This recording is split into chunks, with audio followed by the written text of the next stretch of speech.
Hello, it's me, the anti-black Barbie, the all-watchful eye of anti-blackness.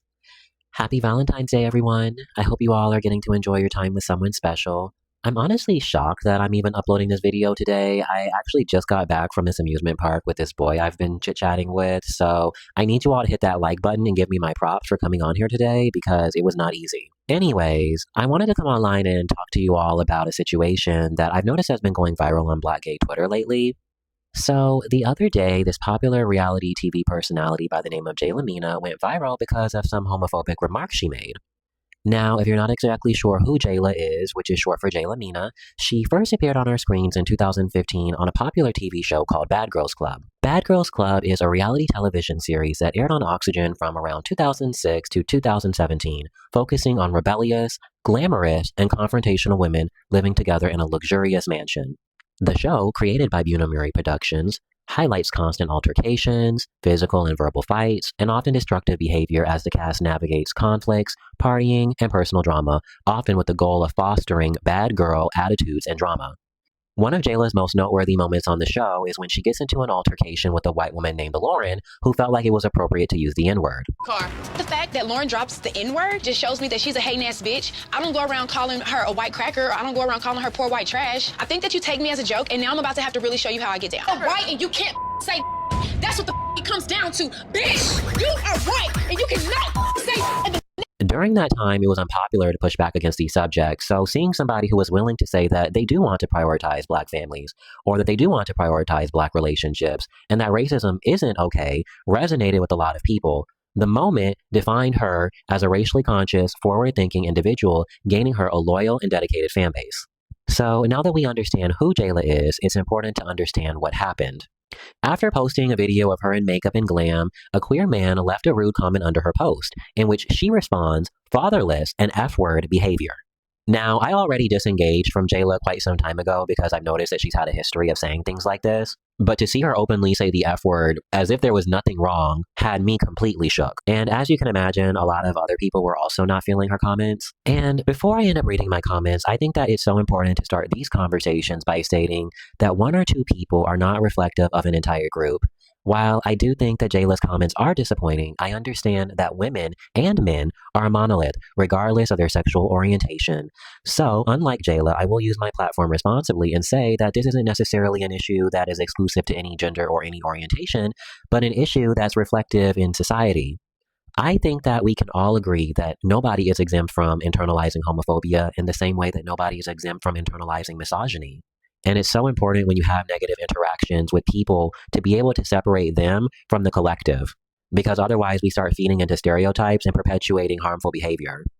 The first comment I want to read is by a Twitter user by the name of Simone/Sasha Colby Stan account.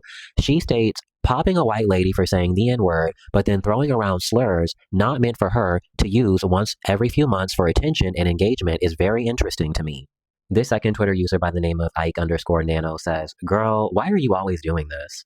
This other Twitter user by the name of the Stephen Dwayne says, "So you get upset when a non-Black person was saying the term nigga, but you turn around and perpetuate homophobic ideology and slurs every time you're upset with a gay man. It's one thing to not understand how it feels, but you do. So do better." And there is an abundance of comments similar to this, but I think that they all make really great points. We already have concrete evidence that she's done this not once, but on 2 occasions, where a non-Black person will be saying the word nigga, and even though they say that they didn't have any negative intent behind it, she understood that the word has meaning behind it. But now all of a sudden that it's something in relation to being gay, she's not able to understand this concept. At some point after getting her wig roasted from hell and back, she ends up responding by saying, "I'm not homophobic. Y'all be having double standards. It's okay for gay men to attack me verbally and say the meanest and nastiest things to me, but when I meet them with that same energy, I'm homophobic. What do you call it when grown-ass men attack women and call us all types of bitches, hoes, and anything nasty that comes to mind? Which phobic is that? Don't say hurtful shit to me if you don't want your feelings hurt. Period. Leave me the fuck alone. I get on here and bother no one. Literally not a soul. If you say nasty, vile shit to try and hurt my feelings, tear down my appearance, or anything of the sorts, I'm saying something just as hurtful back to you. My comment be to one person, the one person disrespecting me. Never the whole LGBT community. So stop with the fake outrage. Y'all know I'm not talking to y'all. When y'all gonna start checking y'all's community members about the way they talk to and disrespect women? Leave me the fuck alone, for crying out loud. Responses like this just really remind me why we need to stop platforming people around these discussions who just simply don't have the range to have them. I can't speak for everybody, but I, for one, do not think that it's okay for any person to come online in her comment section and call her nasty and vile names. That, however, is not what happened. The comment that sparked all of this says, "My team, IG makeup girl, and a nigga from ATL who says they're a stylist." So at no point did you get called a bitch. At no point were you called a whore. Not even the makeup girl and the nigga from ATL were called names. So why did you all of a sudden feel like you needed to escalate to homophobic remarks? I remember this person told me a long time ago that homophobia is a sign of low intelligence, and I'm inclined to believe them.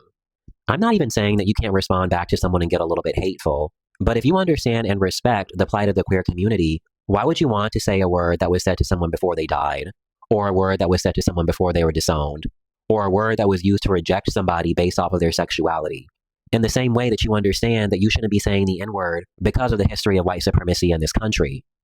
For me, I think that it's a fairly simple concept to understand, but I think that it really speaks to her level of commitment to try and uphold these ideologies. It's not possible for you to understand one and not the other, which ultimately leads you to the conclusion that it's not because she doesn't understand, it's because this is what she actually believes. One of the first times that I was really put off by her was when I remember she said that being gay was a choice.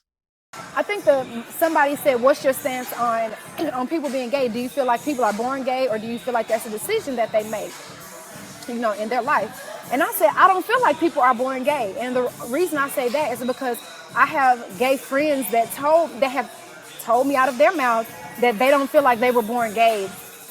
Different things happened to them in their life that made them choose to be gay, or the reason that they chose to be gay had nothing to do with the way that they were born. My younger sister, if y'all have ever seen her on my Snapchat or any social media, is a stud. And I know for a fact that she ain't always been a stud. She hasn't always, portrayed those characteristics. And so living in a house with somebody my whole entire life and never suspecting that they were gay, and then one day they come out and tell you, oh, I'm gay. You wasn't gay 2 years ago. Or I didn't know that you was gay 2 years ago, so when did you decide to be gay? Like, you weren't born like this. Like, you haven't always been like this. So that's why I say that I don't feel like people are born gay. I think somebody said, what's your stance on people being gay? Do you feel like people are born gay, or do you feel like that's a decision that they make, in their life? And I said, I don't feel like people are born gay. And the reason I say that is because I have gay friends that have told me out of their mouth that they don't feel like they were born gay. Different things happened to them in their life that made them choose to be gay, or the reason that they chose to be gay had nothing to do with the way that they were born. My younger sister, if y'all have ever seen her on my Snapchat or any social media, is a stud. And I know for a fact that she ain't always been a stud. She hasn't always, portrayed those characteristics.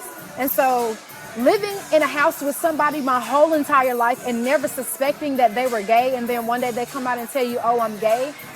You wasn't gay 2 years ago. Or I didn't know that you was gay 2 years ago, so when did you decide to be gay? Like, you weren't born like this. Like, you haven't always been like this. So that's why I say that I don't feel like people are born gay. I can't speak for every single person, but I can tell you without a shadow of a doubt that I have always been a queer person. There has never been a moment in my life where I actually thought that I was attracted to women, and there is probably never going to be a moment in my life where I ever will be attracted to women. But the part that she's missing is that sexuality is not the same for every person. And again, using one or two people to shape the collective of an entire demographic is not only delusional, but it's intellectually dishonest. Whenever I end up having these conversations, I tend to compartmentalize them into about 3 or 4 different categories. The first is typically going to be someone who immediately knows that they're queer without any kind of outside assistance. Sometimes they're confident enough to share it with you. However, in most cases, I think they typically end up hiding their sexuality out of fear. Then the second is typically going to be someone who initially thought they were straight due to societal pressures and imagery that was placed upon them, but ultimately they ended up finding themselves being more compatible with people of the same sex after experimenting.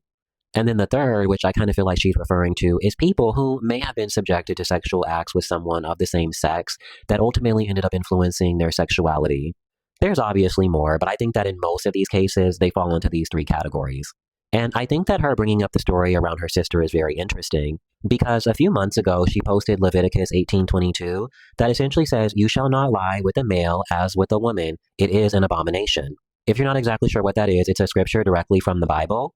And I think that it explains why her sister more than likely didn't tell her that she was queer in the first place. Because she probably had an understanding that Jayla and her family were not going to be receptive to her being queer. Jayla does come from a very religious background, and hiding your sexuality from people until you graduate is not uncommon in the slightest. No one is going to be able to convince me that her behavior is any less homophobic offline than it is online. In most of these cases, people are typically a lot worse when they know that nobody is watching. So I can only imagine the upbringing her sister had in that household that led her to suppress her own sexuality for all of those years. Just to throw out another example, on December 19th of 2025, she got caught saying, "You know what? I never understood about some gay men. Why do y'all want to be getting into it with women so bad? Like be thriving off taking it there with a woman. But some of y'all never have that energy for the people that share the same chromosomes with you. Like, yas, I read that bitch. Nigga, you're a man arguing with a bitch on the internet and looking for attention. You lost a long time ago."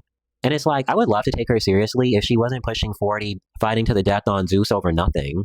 Sitting on your high horse as if you are the same person you're talking about. Literally fighting every single day, barely able to get your platform off the ground. Talking about someone else arguing with a bitch on the internet looking for attention. My love, if getting your head bashed in at almost 40 is winning, then I want no part of that.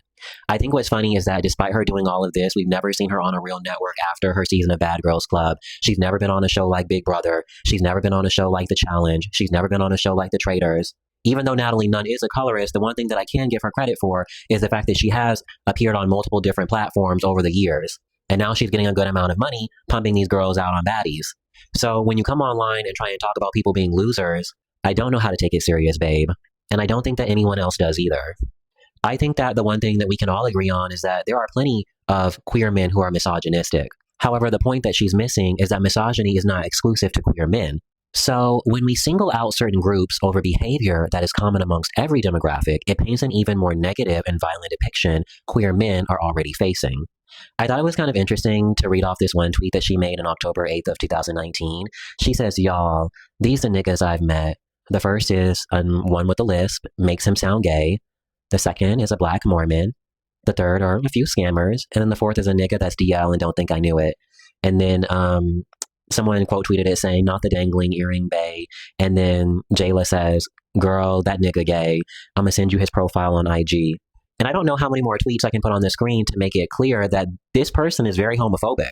I think that she has a habit of making a mockery out of people being in the closet or people being DL. And she has a habit of using slurs that are essentially not meant for her.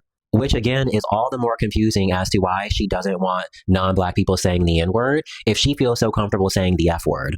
And I'm not going to sit here and say that homophobia is as worse as racism because it's not. However, it has been bad enough that queer people are within their rights to ask you not to say it. In the same way, black people are well within their rights to ask a non-black person to not say nigga. If you understand that this word carries a history of trauma, violence, pain, then why would you want to say it? Again, though, I don't really expect much from someone who's fighting on TV, basically almost pushing 40. I think that it's to be expected that her brain is fried and no one should take her seriously.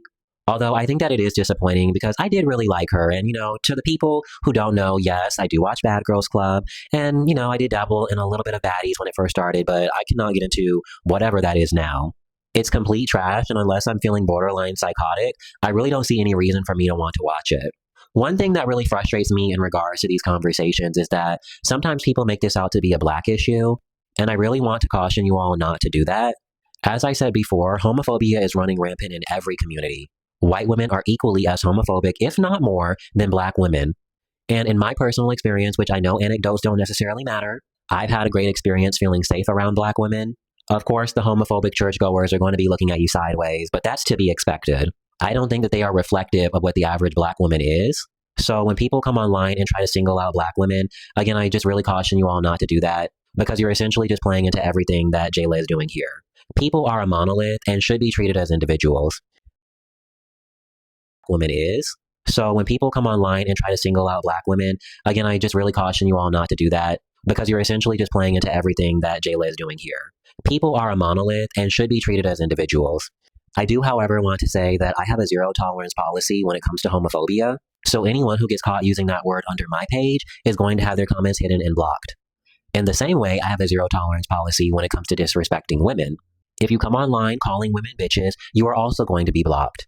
I want to reiterate that I think that these conversations are important. However, there is a way to go about them.